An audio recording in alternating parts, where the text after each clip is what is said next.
Listo. Vamos a comenzar con la clase de cirugía refractiva y segmentos intraestromales. Vamos a ir un poquito rápidos para que nos dé tiempo de hacer los ejercicios y salir a tiempo. La que sigue, Jera, por favor. Entonces, bueno, hablando un poquito de forma general en cuanto a la cirugía refractiva, pues esta cirugía es una cirugía que está encaminada a la corrección de los errores refractivos del paciente, ¿no? Sería, digamos, como la definición. Este tipo de cirugías está muy de la mano con los avances tecnológicos que tengamos hoy en día. En los últimos 20 años, más o menos, 20, 30 años, es que ha tenido un boom impresionante la tecnología en la oftalmología y de la mano de este avance tecnológico es que hemos tenido los equipos que tenemos hoy en día y las nuevas técnicas quirúrgicas.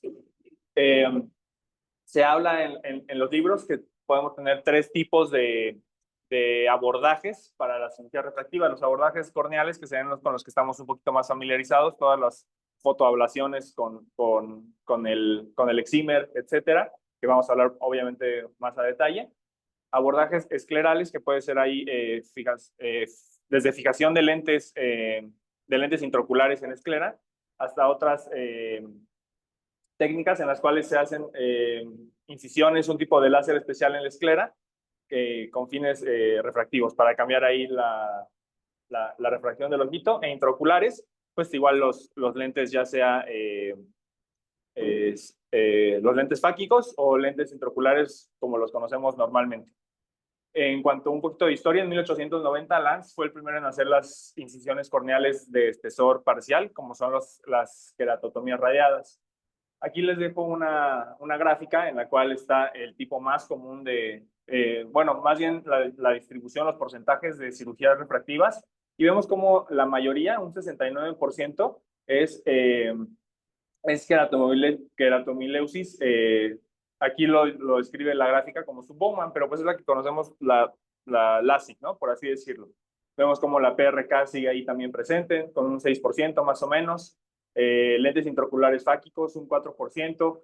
Eh, refracción, cambio refractivo de lente, que esa ya sería, sí, un abordaje quitando el cristalino, también un 16%, y queratoplastías en un 5%. La que sigue, Gerardo, por favor. Bueno, hablando un poco en cuanto a criterios generales de pacientes para que sean candidatos para la cirugía, pues bueno, obviamente tenemos que tener en cuenta su error refractivo. Se habla que en cuanto a miopía se pueden hacer 10 dioptrías de ablación más o menos. Como les digo, todo esto va a depender ya específicamente la técnica que estemos utilizando. Para hipermetropía, más o menos 4 dioptrías, y para astigmatismo, 5 dioptrías. Más de 5 dioptrías de astigmatismo menciona el libro que sí se puede todavía realizar, simplemente se puede ir realizando más bien por pasos, no en una sola sesión. En cuanto al grosor corneal, también más adelante vamos a hablar específicamente los grosores corneales necesarios para cada una de las técnicas. Sin embargo, también en términos generales se habla que del lecho estromal, que recordemos que es ya la cantidad de micras que quedan de córnea ya después de haber hecho la ablación, y el flap en caso de que la técnica utilice un flap, pues tiene que ser aproximadamente entre 250 y 300. La mayoría de los autores están más cómodos, o bueno, más bien de los doctores, están más cómodos con un lecho estromal cercano a las 300 que a las 250 micras. Para esto, como les decía, hay que tomar en cuenta el grosor del flap en el ASIC. La topografía corneal, hay que tomarle siempre topografía corneal a todos los pacientes para ver si son candidatos. Hay que ver el tipo de astigmatismo, si es un astigmatismo regular o un astigmatismo irregular. Hay que ver si tienen alguna ectasia o un riesgo de desarrollar alguna ectasia después de la cirugía. Y también se usa la topografía para hacer procedimientos guiados. Aquí les dejo una imagen de un mapa axial frontal, en el cual vemos ahí un moño astigmático que pues en el libro lo describía como un queratocono frustro o una sospecha de queratocono, ¿no? Para que nos vayamos familiarizando siempre todos nosotros con estas imágenes.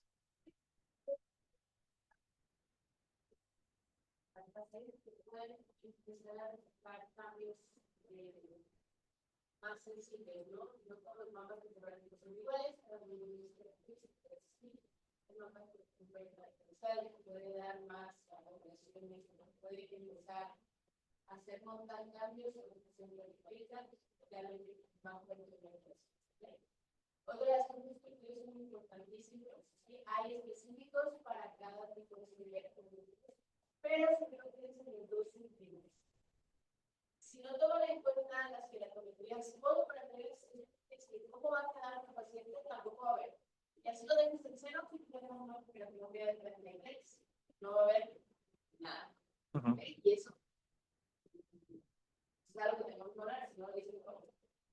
Y las pupilas son importantes porque ¿qué hacen? Dilatar sobre los niveles. Llega el paciente, lo dilata, a veces se destaca, ahorita lo voy a comprar para el programa.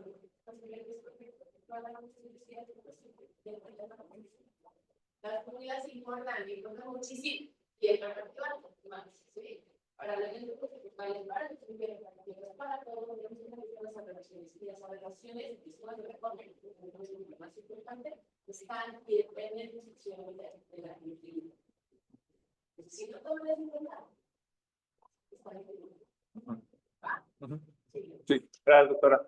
Entonces, sí, justamente como decía la doctora, esas medidas que les pongo ahí son posoperatorias, se tienen que hacer el cálculo y se habla que si es una ablación miópica en la cual vamos a aplanar, se habla que si bajamos de 34 dioptrías en una queratometría, vamos a tener, más plana, exacto, vamos a tener aberraciones corneales. Y por el otro lado, haciendo una ablación hipermetrópica, si queda más curva de 50 dioptrías, vamos a tener igual estas aberraciones corneales y el paciente no va a estar a gusto con su visión.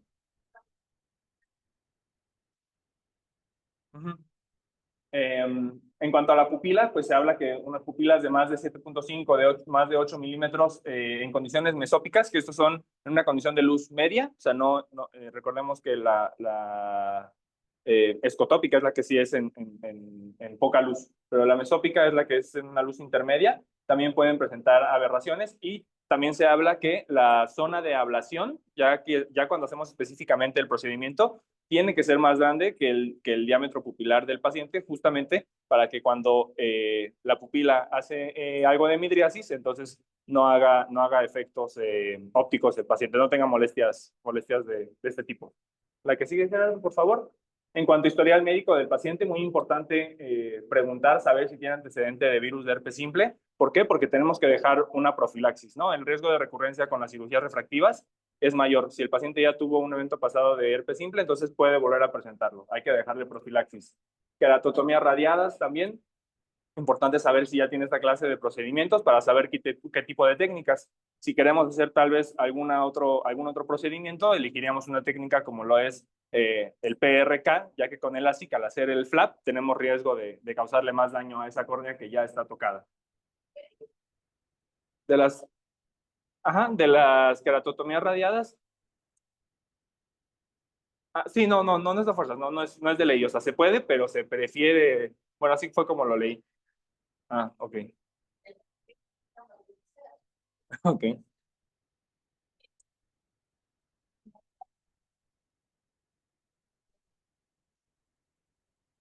Ok, doctora. Valorar la estabilidad refractiva del paciente, se habla de que en un año no debe de haber más de 0.5 dioptrías de cambio, sea cual sea el error esférico o cilíndrico inclusive, y en cuanto al eje del cilindro tampoco debe de variar más de 10 grados, ¿de acuerdo? Para que hablemos de estabilidad refractiva. Pacientes con antecedente de estrabismos, también menciona el libro que después de realizarles una cirugía refractiva pueden tener cambios, afectación en la musculatura ocular y que esto entonces puede también inducirles a hacer un poco más evidente el estrabismo que ya tenga el paciente. Los pacientes con ambliopía, el libro menciona que es algo debatido el hacerles o no procedimientos. ¿Por qué? Porque recordemos que dependiendo también, por supuesto, obviamente el grado de ambliopía, ¿no? Pero un paciente que tal vez tiene un ojo muy ambliope, considerado como su mejor ojo, a pesar de que es una cirugía muy seguro, pues el riesgo está ahí latente, ¿no? Entonces es un riesgo de... Uh-huh.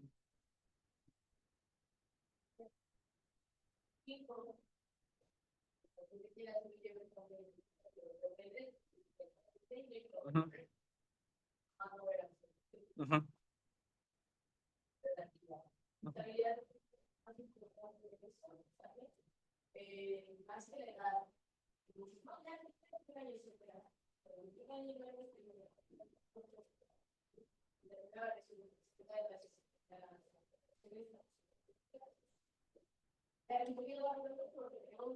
Ok, entonces, bueno, nos vamos con la que sigue entonces, Yajera. Ya mencioné la doctora lo más importante. Hay que tomarle siempre refracción manifiesta y cicloplégica. El tiempo de acción si lo vamos a hacer la cicloplégica con tropicamida, hay que dejar actuar la gota 30 minutos. Si la vamos a hacer con ciclopentolato, dejarla actuar 60 minutos para que tengamos una buena acción cicloplégica y tener entonces una buena graduación. Obviamente comparar medidas. Luego de aquí, ¿qué más es importante? La presión intraocular también es importante saber si el paciente puede tener ya de por sí una presión intraocular alta, porque al hacer LASIK o cirugía con femtosegundo, como se hace un vacío con la copa de succión, entonces esto eleva, bueno, eso es normal pues que se eleve la presión, pero entonces si el paciente ya tiene la presión alta y puede ya haber un daño al nervio óptico, pues lo acabamos de rematar con eso, ¿no? Revisiones de fondo de ojo también, ver que el paciente no tenga ninguna lesión, puede tener algún desgarro y también justamente al hacer la succión, entonces ahí podemos tener un riesgo de desprendimiento de retina. La que sigue, Gera. Aquí les dejo una tablita con contraindicaciones, advertencias y precauciones en general, es un poquito lo que ya hablamos. La que sigue, Gera. Estudios auxiliares. Muy importante, la topografía y la paquimetría. Aquí mencionando los diferentes métodos que tenemos para hacer la topografía corneal. Tenemos anillos de Plácido, escaneo de imágenes con haz de hendidura, fotografías de Scheimpflug, que es de las que más estamos acostumbrados a ver, ultrasonidos de alta frecuencia, OCTs, y lo que mencionábamos hace rato, ¿no? Detectar si hay ectasias o astigmatismos regulares o irregulares. También muy importante el análisis de frente de onda. ¿Por qué? Porque con esta nueva tecnología también se pueden hacer procedimientos guiados por análisis de frente de onda. O sea, digamos que en vivo, por así decirlo, el equipo hace la medición de cuál es la refracción del paciente y además qué tipo de aberraciones tiene el paciente, ya sea de alto o de bajo orden. En general, los análisis de frente de onda funcionan por el sensor de Harman-Schach. Lo que hace, muy rápido para explicarlo, el equipo lanza un láser que apunta a la retina, rebota y su paso de regreso desde la retina hasta los sensores del equipo, dependiendo qué tantos cambios sean los que tenga ese láser, entonces eso va a ser las aberraciones, o sea, va a ser como mide el equipo las aberraciones de alto o de bajo orden. ¿La que sigue, Gera? Muy bien, vamos a hablar un poquito con las cirugías de tipo incisional. Voy a mencionar nada más muy rápidamente la queratotomía radiada.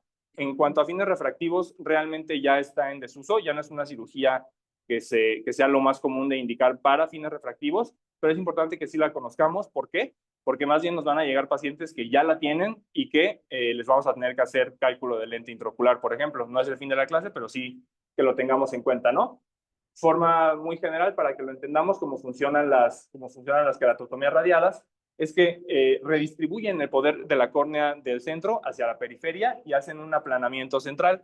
Y entonces esto sirve para corregir la miopía. Siempre quedémonos con este concepto bien marcado. Si la ablación, si el aplanamiento es central, entonces hablamos de una corrección miópica. Si es un poquito más periférico, para hacer la córnea un poco más prolata o hiperprolata, es hipermetrópica la corrección. La que sigue, Gera. La que sigue, técnicas de fotoablación. Bueno, un poquito de fundamentos. El láser Excimer recibe su nombre por la combinación de las palabras excited dimmer. Cómo funciona el Excimer es que una carga eléctrica de alto voltaje va a combinar dos átomos de argón y de flúor. Ya una vez que se combinan y que se hace este dímero, por eso el nombre de excited dimmer, después se revierte esta unión, se separan y entonces esa separación es lo que va a emitir un fotón cargado y eso ya es el láser, ¿no? Aquí unas imágenes de cómo por ejemplo, aquí una comparación, la línea punteada es como estaba la córnea antes de la ablación, se aplica el tratamiento láser, entonces ya queda ahí un poquito más planita. El láser Excimer funciona con una longitud de onda de 193 nanómetros y en términos generales también vamos a tener dos tipos de ablaciones, la que le llamamos ablación superficial y estromal. La que sigue, Gera. Vamos a hablar primero de la superficial, que es la PRK. En cuanto a lo del grosor corneal que les mencionaba hace ratito, aquí se habla que los pacientes que tienen la córnea un poquito más delgada, más o menos entre 470 y 500 micras, son los pacientes que son candidatos para la PRK. ¿Por qué? Porque se desepiteliza nada más la córnea, pero no se hace un flap, que ese flap sí te quita más o menos, dependiendo el tamaño. Bueno, ahorita vamos a hablar de eso, pero no te quita tanto tejido el PRK y por eso se elige en pacientes que tienen las córneas más delgadas, más o menos 470, 500 micras. También se habla que puede ser un tanto terapéutica en pacientes que tienen distrofia de membrana basal epitelial, porque al quitar ese epitelio, entonces ahí pues se ayuda un poco a combatir este tipo de distrofia. En cuanto a la remoción del epitelio, ¿cómo funciona? Vamos a usar alcohol al 20%. Este se va a aplicar más o menos entre 10 y 45 segundos sobre la córnea. Luego se hace la desepitelización. Hay diferentes instrumentos para poder hacerla. Puede ser desde con una esponjita hasta con un tipo de espátula especializada. Se aplica el láser. Después de la aplicación del láser, se hace una aplicación de mitomicina C al 0.02%. También varía ahí el tiempo. Se habla que puede ser, o sea, dejar aplicar la esponjita de mitomicina desde 12 segundos hasta 2 minutos. No sé, ¿qué opina la doctora? Uh-huh.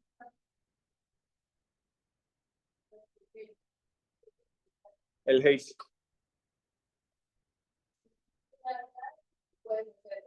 ¿Cuáles son los criterios de la ¿Las que, perdón?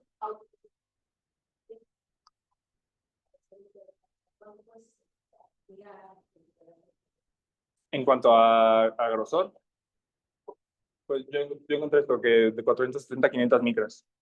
Yo encontré esta información de 470 a 500 micras. Ah. ¿Cuándo está autorizado?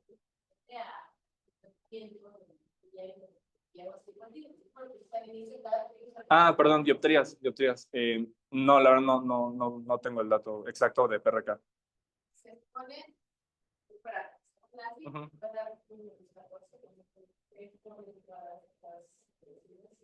aquí te dicen que me dice menos 12. Ahora no, Okay.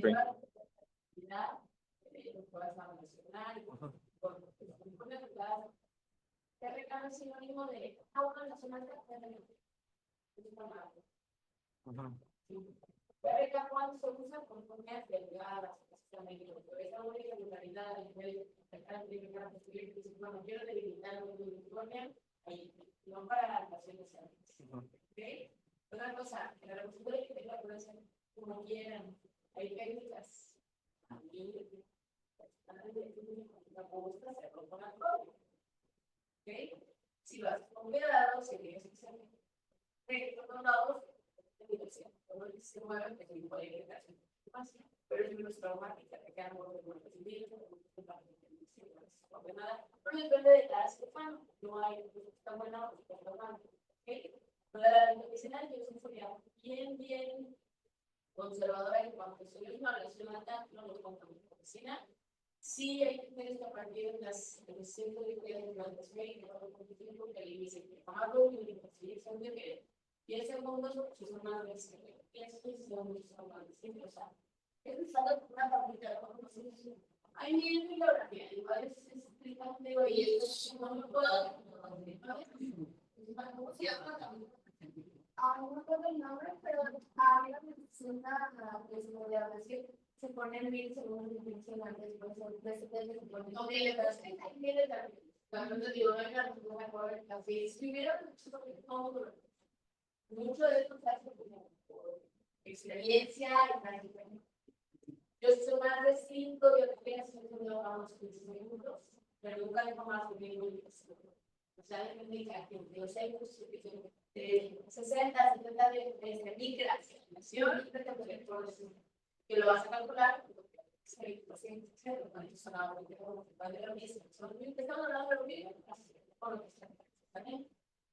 pero no se quiere que una receta de cosas individualizada al paciente. No es prohibido usar medicina y esa fuerza usar medicina. Hay que saber qué te puede dar. Conociendo, como lo recibiendo, puede ser todo lo que se si de lo sí, claro, pueden comentarlo, pueden establecer nada, vamos a poner esto, por eso yo digo que se simplifica y se hace. Pero no nada más que decir, todos sí, pero todos son. ¿Ok? Y obviamente después, porque le voy a contar, porque vamos a causar un daño. También el paso nada del transparentado. No, del transPRK no. No.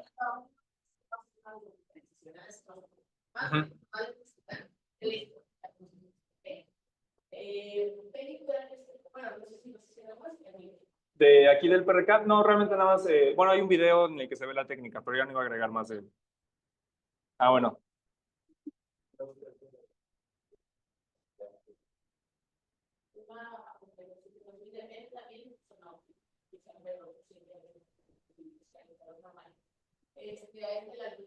Ajá, bueno.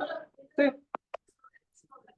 Entonces, lo importante para la efectividad es que no haya bloquear el país que represente, no haya una infección, que es que no vaya a desarrollar, eso lo puede desarrollar en el día. Ahí mucho va a depender por lo mismo de los servicios de cocina, cómo va a paciente y cómo lo vas a manejar. El laboratorio te revitaliza, no nos pasa con la universidad de los que también la asisten, cuando hay un grupo de la tomas de cables, un lubricante o favorizar el vehículo revitalizado. Yo me detengo, empiezo a no, y no es conmigo, es con los demás, para que vean sus maneras. Únicamente con un antibiótico con antiinflamatorio, porque,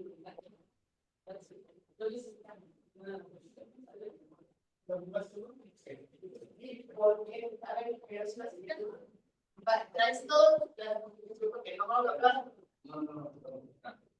Entonces, no, sí. También hacer, así que sí, leí que tiene esto,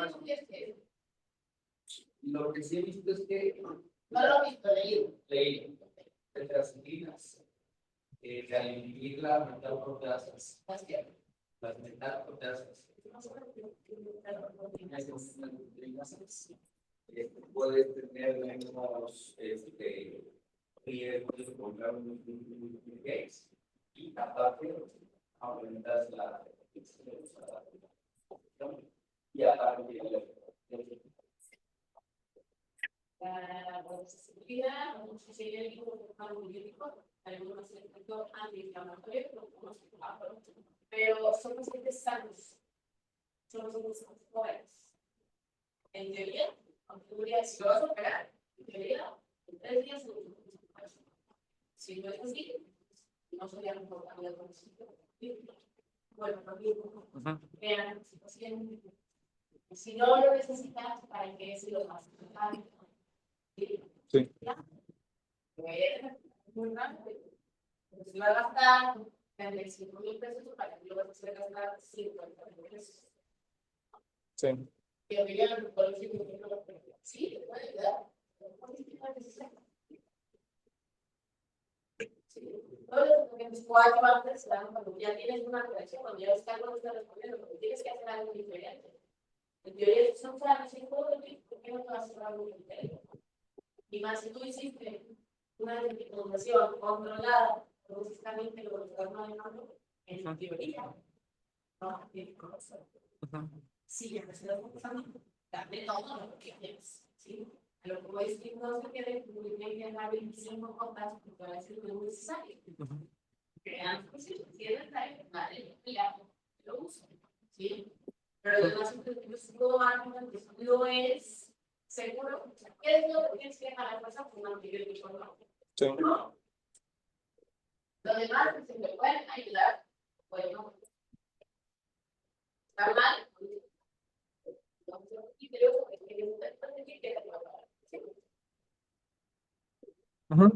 Listo. La que sigue, Jera, la doctora.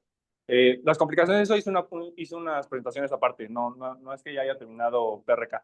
Entonces, bueno, en cuanto a LASIX, las córneas pueden ser un poquito más gruesas. Aquí hablamos que puede ya haber un grosor corneal de 500 micras. Y sí, como bien decía la doctora, la literatura menciona que puede haber hay un poquito más de espacio para hacer ablación. Sí. ¿Cuánto es el qué, perdón?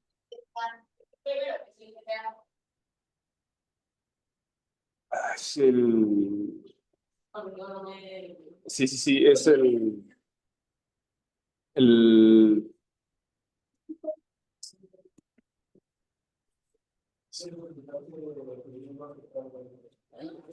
Uh-huh.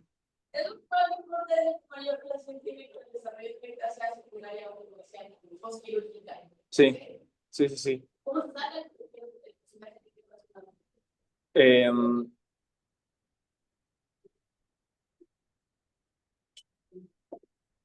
no.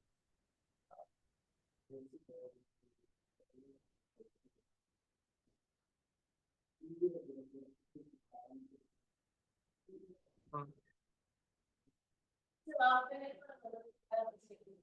Obviamente, si queremos obtener los datos, tenemos que saber cuántas filas funciona cada equipo por día.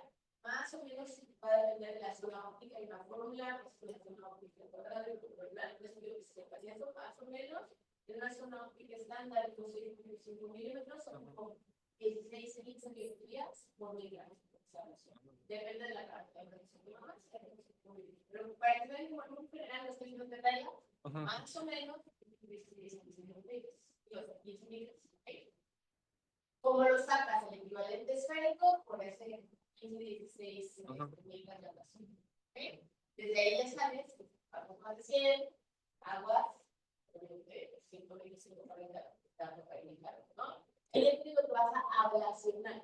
A eso, para hacer un láser, tienes que tomar el grosor del inflado. ¿Sí? Ahí viene la importancia del flash de un segundo. ¿Por qué? Porque permite hacer flash hasta de 90 a 80 litros. Estamos en la línea de medio nada más. Tienes que sumar el flash y lo puedes hacer los segundos. Si yo ya tengo una ablación de 100 litros y le quiero meter un flash de 140 litros, son 140 litros y yo voy a delimitar esa forma. Y ahí le doy el grosor de la forma.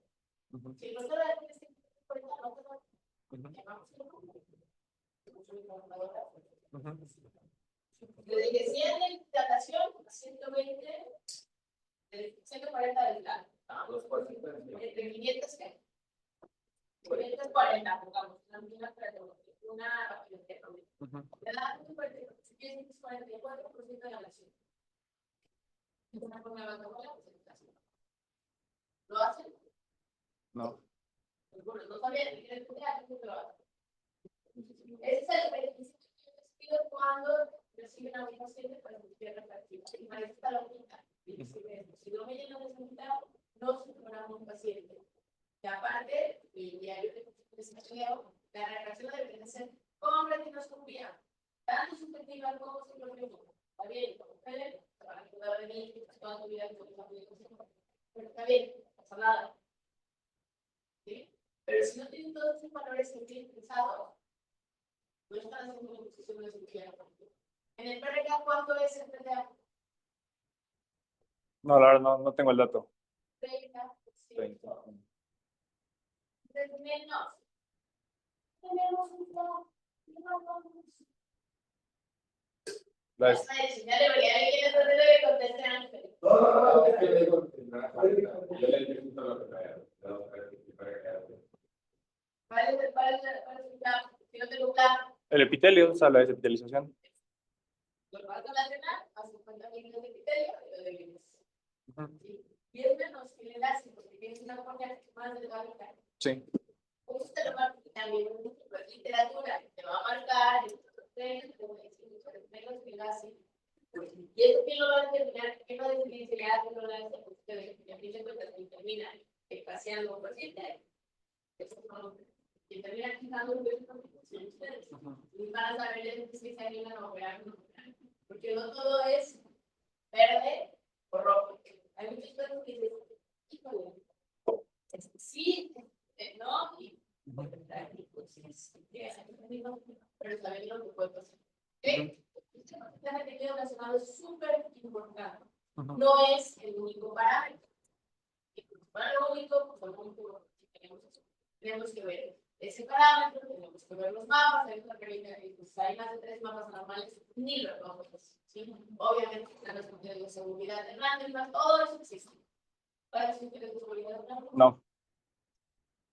Ok, sí, Perdón, doctora. Sí. Entonces ya la que sigue, Gera.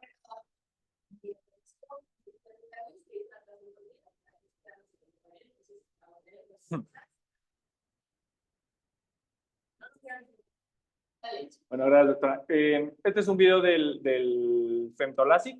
Ahí nada más vamos a ver cómo primero se hace la succión para que el ojito no se mueva. Ahí se va a notar cuando ya no se mueve el ojito, ya no se mueve ninguno de esos círculos. Se comienza a hacer ahí la ablación para el flap y ya. Eso es, la verdad que eso es todo básicamente del video del femtolasic. Ahí ya se ve cómo se comienza a separar.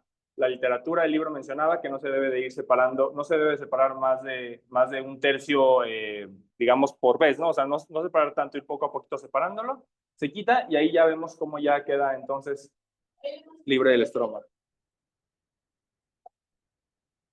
Estamos hablando de algo muy fino. Ujú. Darse inflar, y si vas a hacer un control en vivo, y lo puedes hacer por las normales o para el carácter del enfermo, porque la una renta te sale 19,000 pesos en San Javier, no trae cuando tienes que vender la tuya, ¿no? Claro que hay gente que paga, que bueno, tiene que ser una colonia delgada, ¿sí? Pero generalmente es un caso donde no puedes hacer otra cosa más que el término para poderlo operar, ¿no? Entonces, tienes que poder manejar un delgado y la mujer es un delgado y es más riesgo, se pueden decir las espías, normalmente hay informar. Entonces, cada que tú manipulas ese plan, puedes causar cosas dañar. Tienes que ser lo más cuidadoso con el plan. Vamos a ver otra vez. Este es el punto que diario les digo cuando están haciendo la cirugía conmigo. Se entra. ¿Quieres adelántalo si puedes? Si no puedes. Sí, sí se puede. Vete ahí a la barra. Ajá. Un poquito más. Hasta el flap. Más. Más. No, más. Obviamente ahí puedes perder succión. Ahí estás, ahí. Prepausa. Acá. Fíjense cómo, y no son mentiras, entra aquí. ¿Fijan? Sí. ¿Cómo entra en el flap? No entra aquí porque esto se mueve y se va una churrita. Entra aquí. ¿Sí? De aquí se va para abajo, empieza a separar. Y luego ponle cómo lo dobla. Como taquito. El taquito, ya ves que se lo hace con esto. Sí. Ahí está. Y sale. ¿Se fijan? ¿Qué dejas de eso? No es regla. Cuando vuelvo a hacer lo mismo, no es tienen que estar así, si no está mal. No, pero les ayuda a que se manipule menos. Si lo estiran, el paciente muchas veces se mueve, está arrugando, queda todo chueco. Y eso no es son cosas que les ayudan un poquito. Y claro que ustedes no lo arrugan, ¿no? Si ya el paciente se mueve, pues no lo pueden controlar. Sí, lo que ustedes hacen. ¿Por qué? Porque si entran aquí, el flap se empieza a arrugar, se va para todos lados. No, su manipulación siempre entra al nivel del flap. Sí, lo más cercano así, para que lo estiren, pues se retrae. Bueno, claro. Ahí es un factor, ahí lo puedo marcar. Si lo marcas después. Y pues si ya hiciste, ya tuviste la oración bien, pues no. Yo a veces sí puedo marcar, pero son tan poderosos que ¿mande? Pero el no se lo marco. Porque luego va a marcar una complicación, me puede ayudar. Si hay gente con el principio no lo necesito y si pasa lo que sea, yo soy una persona. También, la regla. Para que sea, vuelvo lo mismo. ¿Sabes por qué lo vas a hacer? Nadie te va a pelear. Es lo que pasa muchas veces cuando hacen alguna que los revisan y los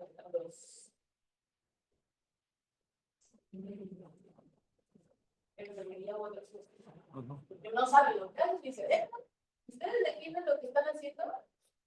No tienen por qué decir que se hacen con el y pueden pedir que pueden hacer y se les da un pero si no saben, pues claro. Sí. ¿Ustedes cuándo lo hace superior, nasal o temporal? Porque con la bisagra está superior. Cada uno de sus localizaciones tiene pros y contras. Hay algunos que son porque hay localizaciones que son nasales, hay localización grave, pueden determinarlo, depende como es un juguetito, lo puedo poner en la mano. A mí me gusta más superior. Para la cantidad del papa. Y si no tengo la opción, puedo hacerlo más alto. No va a determinar el coeficiente químico y es una regla. Nada, un poquito agregar de lo de los microqueratomos, se me olvidó decirles, hay diferentes tamaños de los microqueratomos, tanto para grosores, para espesores, como decía la doctora, para que sean más delgados, hasta 90 micras, como hasta 140 micras, y también en cuanto al diámetro en sí del flap que se va a hacer, también para que le echen una buscadita. Sí, el microqueratomos depende de la elección de la geometría, si ves cómo lo vas a poner. Una atrás, please. Una atrás. Esa, nada más para mencionarla rápida. Laser Assisted Subepithelial Keratomileusis es más o menos. Sí, casi no se hace.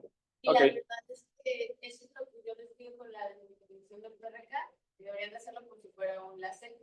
Si intentara tratar tu epitelio, por más regular, pues te lo quisieras traer. Te puedo poner tal cual como un PRK, nada más que tu epitelio se mantiene. Exacto, es la combinación de como PRK y LASIK, por así decirlo, porque en teoría se vuelve a poner el epitelio, ¿de acuerdo? La que sigue, Jera, por favor. Exacto. Y el EpiLASIK es casi igual al LASIK, nada más lo que vamos a usar, la diferencia es que se usa un epiqueratomo, que va a ser para también hacer nada más el flap del epitelio, y nuevamente al finalizar ya la ablación se vuelve a poner el epitelio encima. Son técnicas estas últimas dos que lo que quieren es conservar el epitelio. ¿Para qué? Pues para que el paciente tenga un poquito menos de dolor, mejor recuperación. Pacientes con hipermetrofia he visto que hacen el flap hacia la temporal.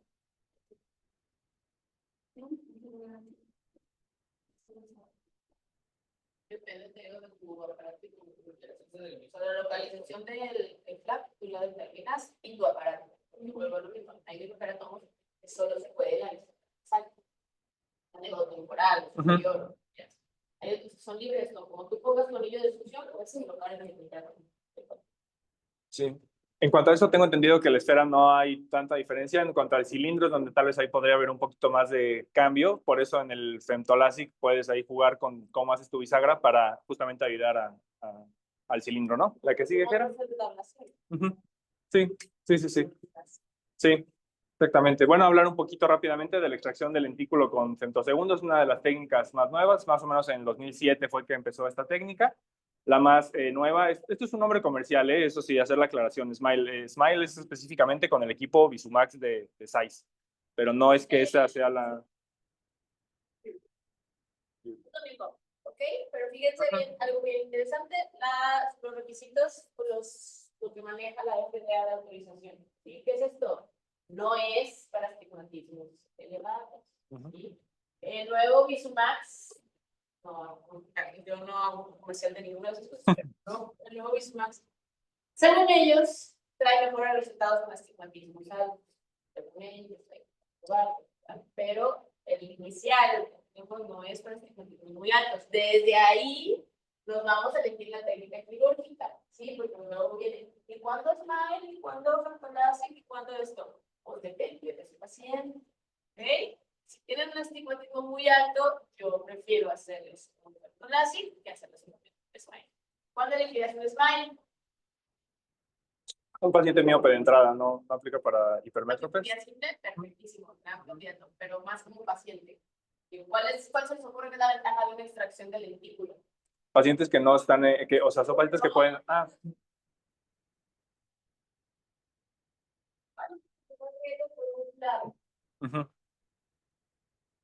Que se mueva. Hasta 40, 50 años después el clavo se mueve. Jamás se pega y se amputa. ¿Sí? Si es un paciente que hace deporte, si es un paciente boxeador, si es un paciente masticador crónico, a lo mejor es una actividad para llegar a ya después se puede meter en porque es menos obsesivo, ¿no? Por esto más nuevo de tecnología, ¿no? Ya, pues todo marketing que tú quieras para ver. ¿Sí? La realidad es que los resultados deportivos son iguales. Haciendo las dos técnicas bien, son buenos, funcionan, todo lo mismo. Individualizan. ¿Sí? Nada más. Sigue. Dale, la que sigue, Jera, lo que hablábamos ahorita, eso de los pacientes que son mejores candidatos. La que sigue, Jera, hay un videito de la técnica. Ahí vamos. Luego la vemos. Entonces, dale, Jera. Esa es una imagen nada más de las dos profundidades en las que se hace el láser para poder sacar el lentículo, ¿de acuerdo? Pero regresa, Jera. Es saber identificar los planos. Porque si no sabes dónde está, se pega ahí. ¿No? Pues tienes que dividir tu incisión. Una de las técnicas que se utilizan, que a mí me sirve al inicio, separar tu incisión principal en dos planos.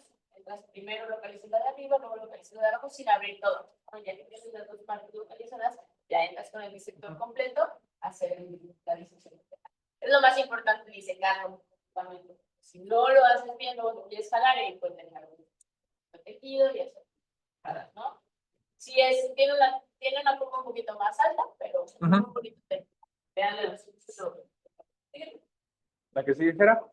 La que sigue también, si quieres, mejor démosla las complicaciones. La que sigue, un poquito de complicaciones generales. Todas las técnicas pueden tener ablaciones descentradas si el paciente se mueve, elevaciones de la presión intraocular. Esto está más dado ya en el postoperatorio por el uso continuo de esteroides. Podemos tener queratopatía central tóxica, que sería como esta fotografía clínica. Es una inflamación estéril, es no infecciosa. Ahí, pues, Como el tal. Digo, como el dirección de las servicios de Sara. Así lo mencionaba la AO, sí, así lo ponía tal cual. Y sí, hasta lo googleé. Algo que te da así como una inflamación, ¿vale? Y las keratitis infecciosas, que es muy importante cuidar, que estás considerando, y lo dijo Max en su clase, son micobacterias atípicas, lo que puede llegar a afectar, si ustedes sospechan eso. La ectasia obviamente va de la mano de lo que vas a relacionar, y si tú le tientas, pues, ¿qué más, no? Ya sabrán ustedes qué operan y qué no. Otras complicaciones, porque hay complicaciones tempranas o intraoperatorias y tardías, ¿no? Tempranas, ¿qué pasa con un FLAP? ¿Cuáles son las complicaciones que pueden ser al tener un FLAP?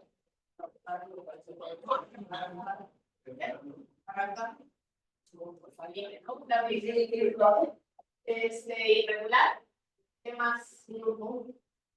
En oval, y que es el más porque es que no las sueltas. Bien. Es un rollo, está muy así, no así. Los que las altas son planas. Altas. Entonces más las libres. Planas. ¿Ok? Esa es la estrategia. ¿Ok? Las posquirúrgicas tardías, las infecciones, el crecimiento epitelial es otro de los pleitos que tengo con ustedes cuando vean. No siempre el epitelio. Por eso el FLAP también se manipula de forma adecuada. Si le mal, si se mueva y luego no lo lavas, ahí tienes un problema. ¿Sí? ¿Qué más? ¿Quién es la que sigue, Jera? Y vamos viendo para tener más. Ajá, exactamente. El discordial también es más asociado al TRK, obviamente, por esta cicatrización. Entre más ablaciones, más fibroblastos vas a activar y más problemas puedes tener, ¿sí? El ojo seco y el ácido por sí solo te causa, ¿qué hace el ácido? Hace una lesión de los nervios corneales, ¿no? Entonces, de ahí ya sabes que tienes un ojo seco y atrofénico. Entonces, ¿qué pasa? El paciente se va a quejar en un seco. Si no lo tienes en cuenta y no lo vas cuidando, y sobre todo no revisas a tu paciente antes, hasta su posintomático, ¿sí? Muy importante también que se me conmigo, y Tony lo acaba de ver el lunes. Sí. Vean las glándulas de meiboma de sus pacientes, revísenlo, todo eso es importante, ¿ok? Otra cosa que es súper importante para cuando revisen pacientes, que ya no les voy a contar, sino peguen el lente de 3 espejos. La primera porque lo tienen que revisar de forma completa. Y la segunda porque se va a dar cuenta que ese tip le está tocando el ojo. Si un paciente no tolera que le pongan un lente de 3 espejos, ¿ustedes creen que va a cooperar con una cirugía reflexiva? No. Para eso también es para que conozcan su individual lo puedan tener que enfrentar en este individuo. ¿Ok? Hay otra complicación. Es más, como un punto extra. Yo me dice que es PISC. PISK, no. Digo, exacto. Una complicación del ácido. PISC.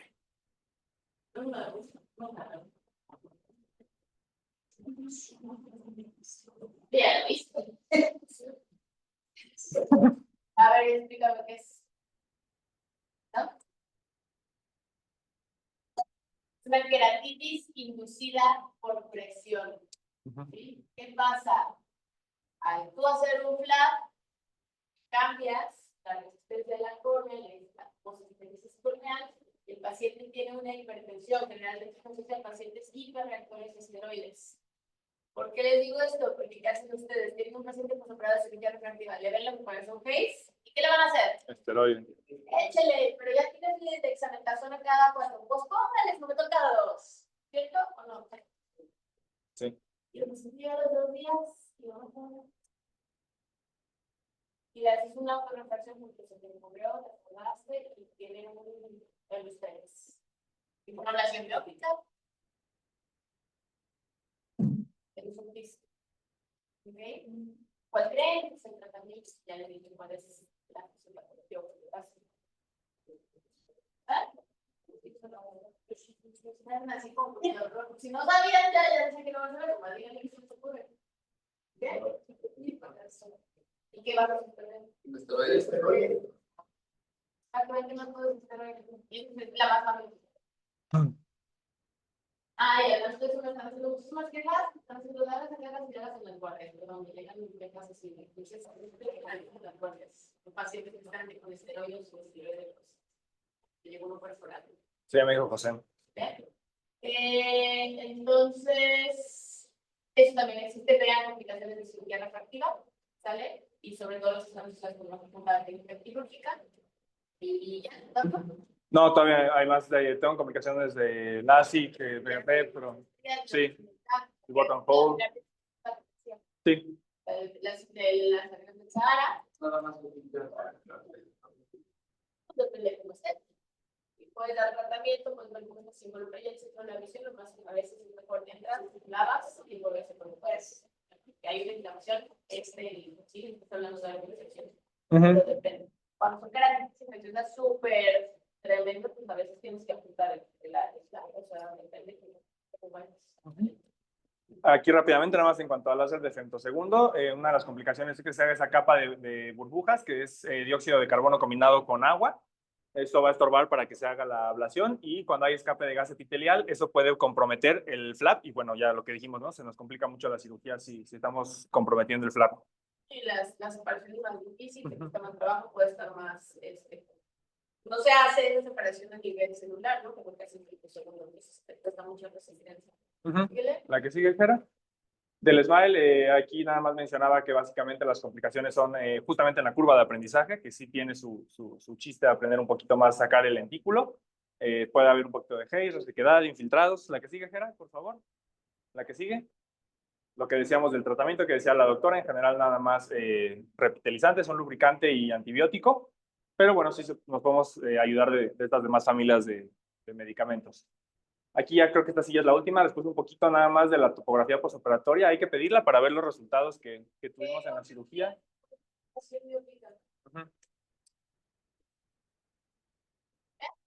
¿Qué tipo de asfixidad vas a encontrar en una córnea después de una ablación biónica?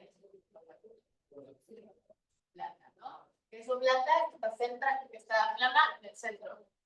Una ablación hipermetrópica que te da un hiperprolativismo, ¿no? Si no te exacto, la ablación es periférica.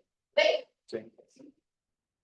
Y ahí empieza segmentos, pero se las doy otro día esa clase de segmentos. Porque sí son... Bueno, lean segmentos, ¿vale? Porque siempre para ver los ejercicios. Los segmentos. Ahí es controversial porque el segmento no tiene la seguridad refractiva tanto como la segmentación le pueden quitar el segmento, va a dejar el cero. Ninguno programa te da eso, ¿sí? Depende mucho la refracción del paciente. Las queratometrías que presentes, queratometrías muy altas, no son candidatos para segmentos, sí, atometrías muy delgadas. ¿Por qué? Porque no cabe el segmento, ¿sí? De eso va a depender. Eso es un efecto de lo que hace la córnea. Entre más diámetro tenga el segmento, mayor efecto hace. Entre más grueso sea, pues también. Entonces, depende ahí cómo está tu córnea, lo que puedes lograr para aplanar estas irregularidades. Generalmente se utiliza como paso para lograr la adaptación de un lente de contacto posterior. No es así como la... O sea, con eso ya lo vas a sacar en serio, ¿no? Y pues ahí hay que ver, y siempre tomar en cuenta lo que les digo de que bueno, primero es ver si hay progresión o no hay progresión antes de algo refractivo, ¿no? Es como una buena opción.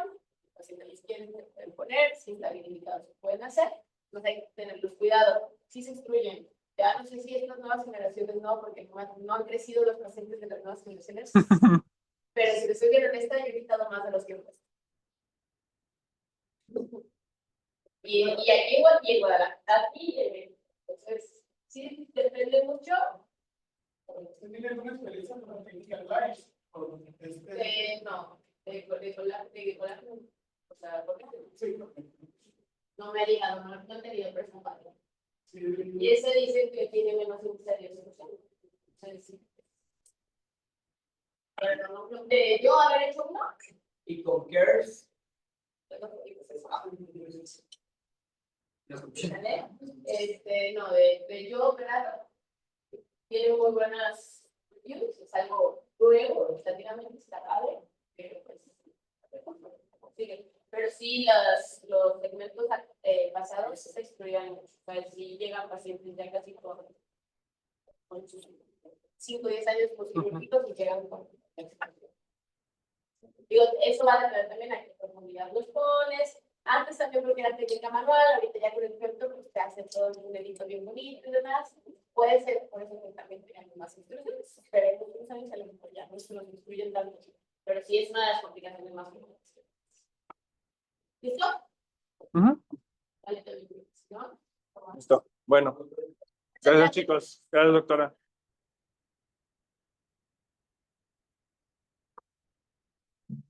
Creo que tengo aquí abierto WhatsApp. ¿Quieres que abra? Sí, porque no te para De una vez.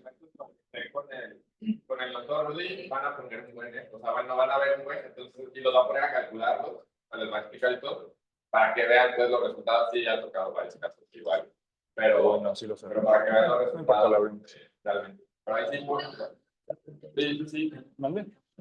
sí.